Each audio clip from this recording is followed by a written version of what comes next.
I don't want to talk about this show, Carl. It sucks.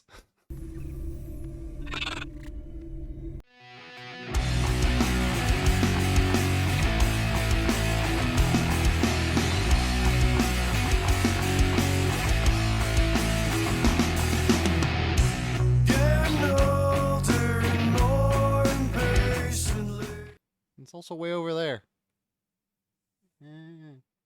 I'm like a homeless man checking for his bindle. Anything to do with SAG and the Screenwriters Guild, I am 100% behind you. Like, all they want is more money. Yes, they do. They need it. You seen the show? Somebody need more money. I wanted a better show. What's up, everybody? Welcome back to AvidCat Studios. I'm your host, Sir Stormchild, a man who's trying to talk as fast and as slow as he possibly can while trying to beat the rain. I'm inside. Does that make any sense?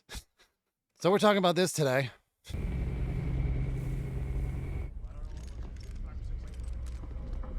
I appreciate it. I didn't like it. Let's just be clear about that. Without even checking my notes, of which there are many. There are several things this show actually does do right. It's the darker version of Stargate, and some of it really needed to be in the original episodes, and they kind of are.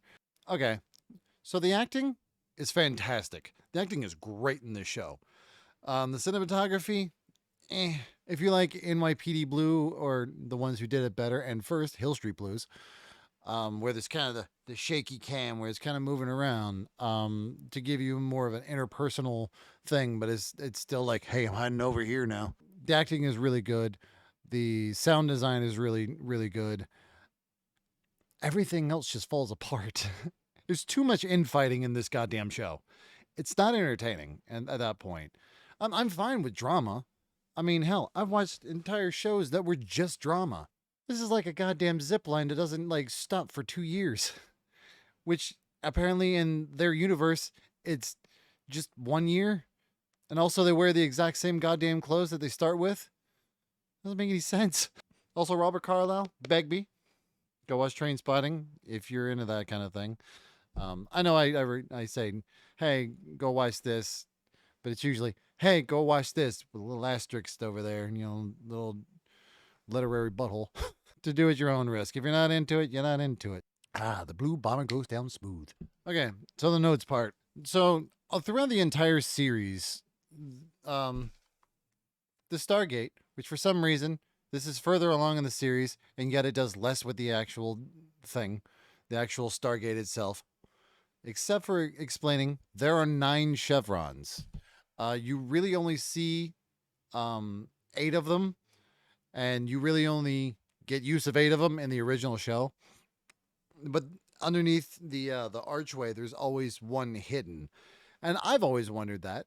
Where does that 9th chevron go? Apparently, it goes to one ship that's in the middle of space that's for some reason going on a trip that they set before they went on Earth and built Atlantis, but somehow it's more advanced. It has like all of the problems of Star Wars, the prequels, where everything's more advanced, and then you get to the prequel, I mean the actual ones, which yeah, they were done previously, but they don't take the care of like at least Star Trek Enterprise, where sure we're ahead forward in time, like you've made all the other series, and then we go back, and they don't have a force shield. They got to polarize the hulls, and honestly, that show really only got good ones like The Expanse and like the other 5 alien races that are trying to kill them and they're like destroying Earth and whatnot. That was great. The Time War, that was some good TV. What are we talking about? Oh, not this show. Dr. Rush, Begbie, figures out how to dial the 9th gate, but he can't get past some weird lock. So the entire series starts off with our character Eli, who, for all intents and purposes, is just basically the fat kid who knows math, I guess. We never really get to show their work unless it's like scribbled on the walls. I don't know. I'm going with what they visually gave me, and they did not show their work until much later in the series. And by then, too little, too late. We've already moved on. So they built this facility on top of a giant super volcano, because that always goes well. Eli The normal on Earth figures out this code that this language is talking about. It's written in ancient, and he types it into this online MMORPG that he's playing, that I think was supposed to be the Stargate universe, their online game, which never came to fruition, or I never downloaded it, one of the two. And so he gets brought out to this Icarus planet, which Icarus, that always goes well. And he's there with everybody else, and they're not planning to go, but they keep dialing this damn gate, and they're like, oh, hey, we opened the gate. And then the Lucian Alliance attacks. If you don't know who the Lucian Alliance is, you got to watch season, was it 9 and 10? I think they were really a big feature. Basically, after we got rid of all the Goa'uld, the main factions, and the Jaffa kind of rebelled, and the humans rebelled against the Jaffa, and then they took over the ships and formed their own little piracy kind of group. Essentially, they're pirates. And they start firing on this planet that the Alliance already gave them, but they only want, what's on the other end of the ninth Chevron, which they don't even bother to ask what the fuck that is before they blow up the fucking planet. And all the people that get stuck on this ship in ancient space is stuck in ancient space now. That's the plot of the show. And then they get frozen. Yay. It's a little more complicated than that. So we're going to go into the basic blueprint of the show. No, that's the wrong button. Second part, same as the first. A little bit louder and probably more confusing if you haven't know what the hell I'm talking about. So here's the basic blueprint of the show. There's a ship out in deep space and a crew trying to get back home. Like what? Star Trek Voyager. A highly advanced ship that's somehow antiquated. It's kind of like Andromeda, but less philosophical and honestly less good. Kevin Sorbo is actually really good in that.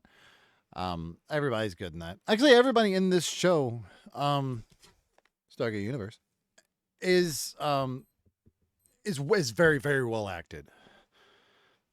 It's everything else that sucks. Yeah, like I said, like the Star Wars and the prequels, they're trapped on the ship basically because of an egotistical scientist, Dr. Rush Begbie. And he's kind of like Dr. Smith from Lost in Space, who starts off as kind of like the evil antagonist and then kind of warps into, I'm just kind of being mischievous because it's more fun that way. They don't really do that with this. He once implicates a guy like the commander of murder, even though it was really unaliving himself. Oh yeah, and the entire fucking thing is all this wobbly camera stuff, like NYPD Blue, The Shield, Battlestar Galactica, which I know is where they got all of their ideas from, because it is heavily saturated. You get the colors do pop when they have colors. It's mostly just dark and gray.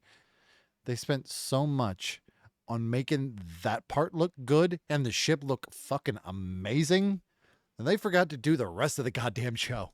The original series has less drama. There's drama in it, but it's more about the adventure. You step through the gate, you don't know what's going to happen.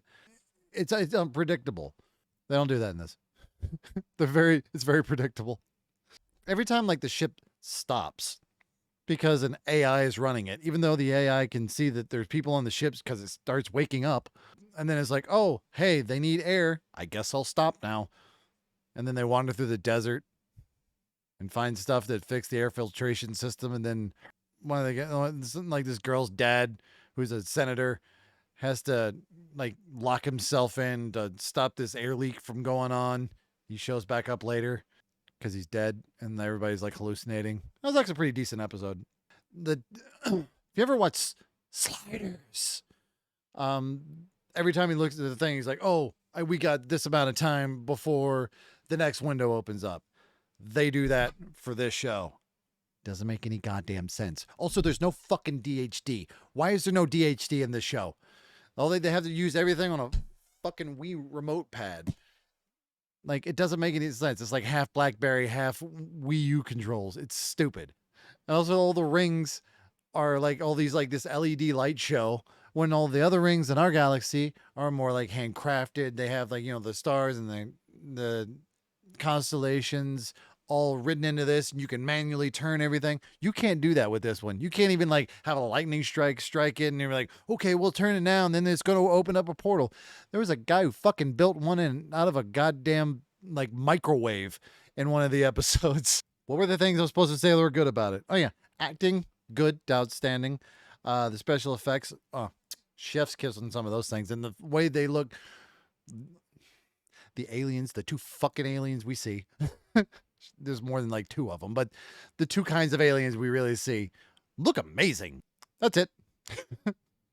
The storylines, there's a dose of science, and then there's just a bunch of yelling and infighting, and I'm on this side, I'm on this side, I'm on this side, I'm back over here now. I never blamed you for murder.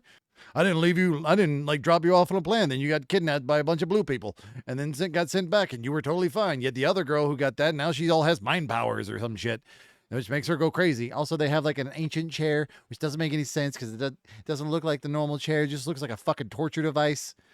Also, another good thing, there's a short title sequence. I like that. I like a nice, we're into the show. All the episodes like bleed into one another. It's like one continuous thing, which I normally wouldn't have a problem with if they would have done it like the other series, where they go through the gate, they have a thing that happens, and then the infighting and like all the other stuff happens in the background. This is like, no, this is all in the front, and then we go over here, they kind of get stuck in the ice or something, and then they're fine. The whole show's like that, man. So in rapid fire, the rest that really haunts me, I'm just going to read down this list. It's devoid of a central foe except for themselves. You got the Elusia Alliance and the Blue Aliens, and like and then the second season you get like these gray aliens and the drones that happen in the second season. Other than that, their enemies are themselves. Yay. And I understand they didn't want to be like an Alien of the Week show, but that's why it fucking worked. You know, you went through the gate and you're like, you don't know what you're going to get.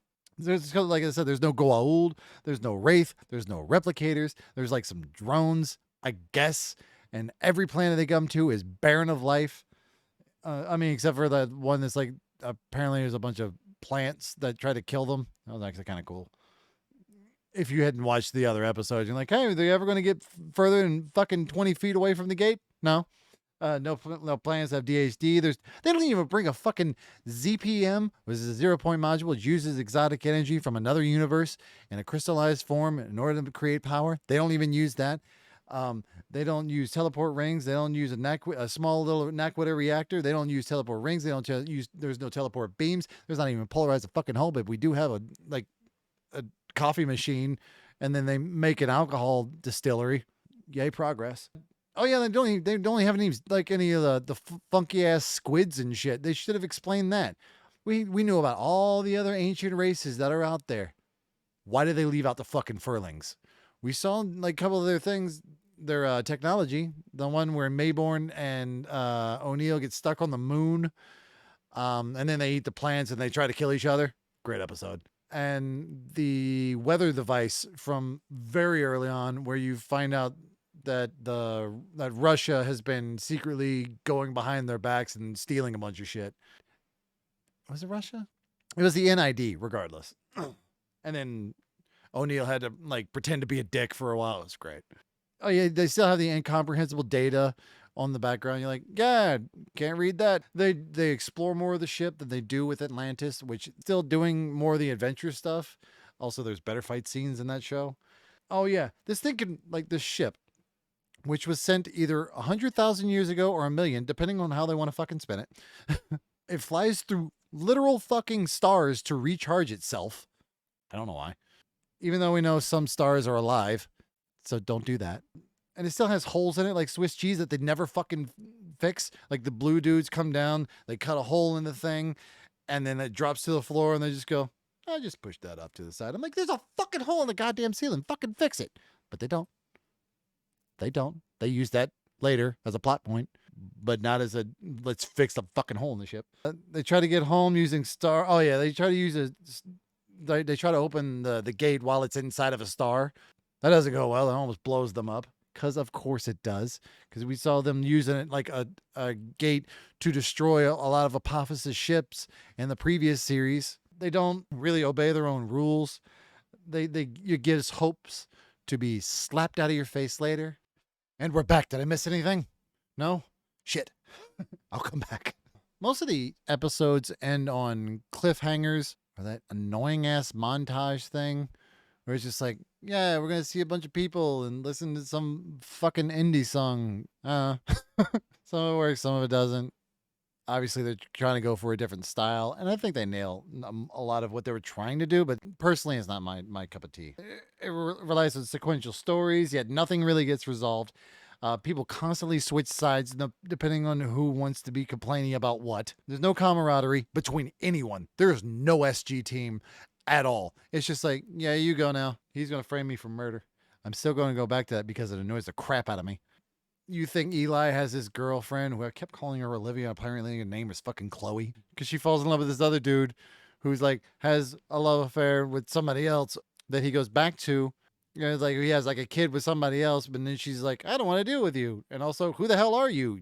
You don't look like my boyfriend because you're not, which what I'll get into with the very next thing. It also hides its own answers because, I don't know, to be determined whenever the fuck it feels like. Overuse of the ancient stones. If you don't know what the ancient stones is, think of like an egg. Think of these like eggs. Crunk Classics and whatever stupid ass thing I made in 2015. Somebody has this on Earth. They have this on their ship because that's what they take. They take a fucking telephone that doesn't even work right, and it swaps consciousness, which was really only introduced in season 9 and 10 of original Stargate SG-1, where they go to the other planet where they run into the Ori and all that shit, and they overuse it. The fucking commander goes back to try to get back with his ex-wife, and then ends up like sleeping with her, but in this other dude's body, and then he gets mad about it, so he tries to mac on the dude's wife, and then he comes back in a different body and beats up Lou Diamond Phillips, and then you're like, what the fuck, Lou Diamond Phillips? Why are you macking on the dude's wife? I'm like, sure, he was using your body to have sex with his ex-wife, so maybe that's an issue, because, hey, I mean, where's the moral reality in that one, huh? Very few characters even point out like this. It's kind of messed up. And if you die in that body, then they die. So all of their stuff your bodies are not, other people's bodies are not yours. There, PSA. Other people's bodies are not your bodies. Oh yeah, Chloe, who's like the other main character who does nothing. She does nothing. She's a useless secretary until a DNA upgrade from the blue people. Just go with it. And it's similar to like O'Neill when they put him in the chair, because they put her in the chair and then she's fine. She doesn't like go crazy. And they're like, I know, I think I can tone this down. I didn't go crazy. Even though like the first guy got his brains fried. Now he's like part of the computer, I guess. I don't know. Still confused. It replays the hits of the prior series, but with like, it has some mild twists that I don't really mind. But when you're watching, if you saw the other series, you're like, that was a good episode. They just put it in the dark verse. Some do stand out. They do deliver a really good punch. It still has the problem of convenient answers, and some of it's like some very hilarious dialogue. I just think this abandons too much from the original. Sure, I'm very much aware the original movie and the original series and Atlantis, it gets weird until like Ronan comes in. Aquaman, that's the fucking jam. Like that's a great episode, and from then it gets better. If the show had gone on a little bit longer, I think they would have worked out the kinks. I really do, but they had already shot themselves in the foot. In the second half of the second season was shown at a completely different day on a different time, on a different network. Sorry, sports fans. But all the other series are basic. They remain hopeful. This one remains in a state of depressive apprehension, but leaves a dim light in a far corner. It's like, no. Hope is way over there. There's this whole storyline where they have to get away from the drones, and then they have to cross into another galaxy, and then they do. And they're like, oh, well, we're almost out of this galaxy. We got to get on through the next one, and it's going to take longer, so we got to freeze you. This is what happens at the end of the show. They all get into, like, pods or whatever. So the whole entire show starts in, like, a fiery fucking explosion and ends with them being frozen in space. Except Eli, who has to, like, stay alive. And he's the only one that has, like, a solid moral core. There we go.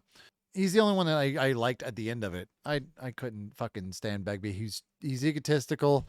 He hides all the stuff he's supposed to know, everything that's supposed to help. He's like, no, I don't want to. Fine, I might die. I guess I'll help now. He's not always like that, but for the most part, yeah. If you've ever watched Torchwood, it's like that show where it's devoid of the Doctor Who magic while still being in that universe. Sure, you know, MacGyver and Dr. Daniel Jackson come back.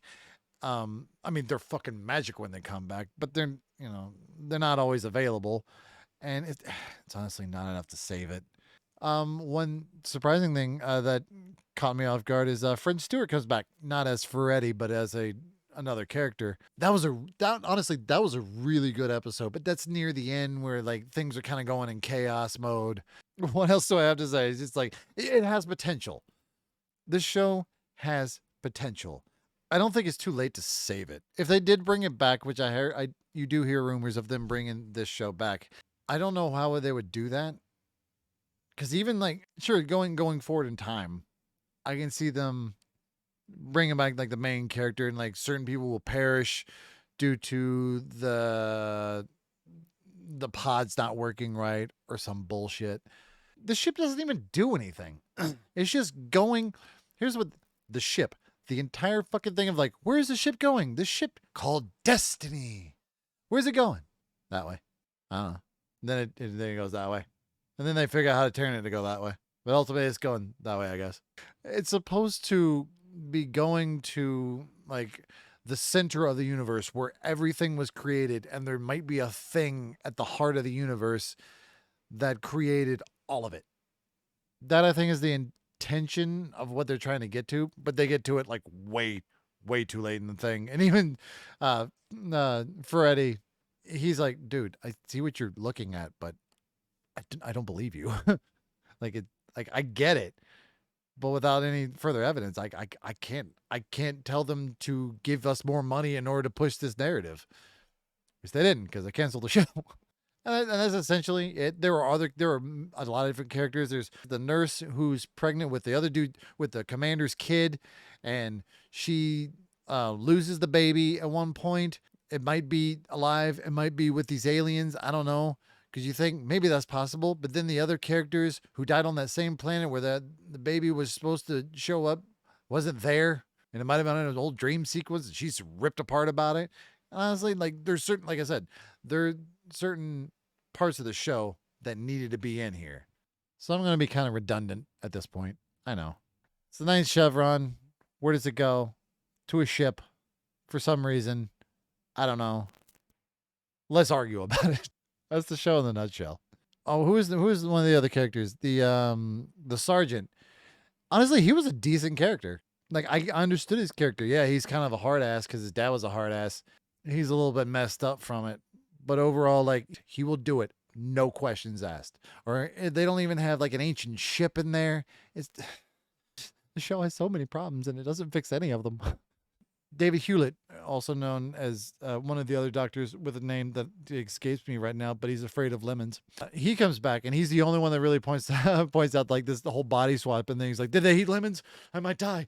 He's great. If you haven't seen his movie, it has Aquaman in it, and he directed it. And it's kind of like Event Horizon. I don't know what it's called. Debug? It's called Debug. It's actually not bad. Check that out. I really didn't grow to like anybody in this show except for Eli, and only because I like Begbie so much because he's such a like an out there character. I do love sci-fi, and there's a couple other sci-fi shows that like I really want to talk about that are a lot more interesting than this. If you like it, you like it.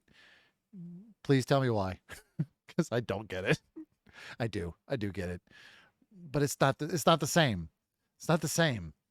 It's like reading Archie comics and then watching Riverdale. It's two fucking different things. Anyway, thank you so much for watching. Please be safe out there, and I will see you beautiful, beautiful people in the next one. All right? Later. What do you mean? It's supposed to be like this. Oh. Camera's over here. I see what you did. All right. I will not put on pants.